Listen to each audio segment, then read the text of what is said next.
ఒకసారి శాసన మండలి సమావేశాలని ప్రత్యక్ష ప్రసారంలో చూద్దాం. విద్యాశాఖ మంత్రిగా ఉండి 5 సంవత్సరాలు 19, 20, 21, 22, 23, 24 అని 5 సంవత్సరాలు లక్షల మంది యువకులను అధ్యక్ష డిఎస్సి పెడతామని చెప్పి ఆశ చూపి డిఎస్సి పెట్టలేదు.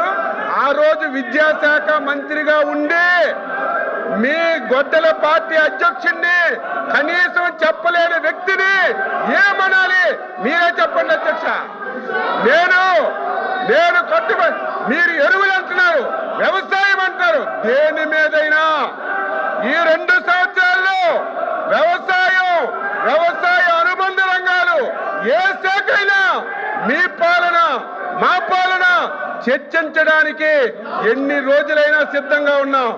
దద్దం అనేది అన్పార్లమెంట్ అయితే చెప్పండి అధ్యక్ష, దద్దం అనేది అన్పార్లమెంట్ అయితే చెప్పండి, క్షమాపణ చెప్తాను, నాకేం అభ్యంతరం లేదు. చేతకాని వాళ్ళని దద్దమ్మలు అంటారు. మీరు విద్యాశాఖ మంత్రిగా ఉండి డిఎస్సి ఇప్పించడంలో వైఫల్యం చెందారు కాబట్టి, చేత కాలేదు కాబట్టి దద్దమన్నాను అధ్యక్ష. ఇది అన్పార్లమెంట్ కాదు. అన్పార్లమెంట్ అయితే చెప్పండి. నా పర్సనాలిటీ గురించి మాట్లాడుతున్నావు. నువ్వు సచ్చినా కాలు కిందకు పెట్టి తలపైకి పెట్టినా నా పర్సనాలిటీ నీకు రాదు సత్యనారాయణ, నా పర్సనాలిటీ నీకు రాదు. తల కింద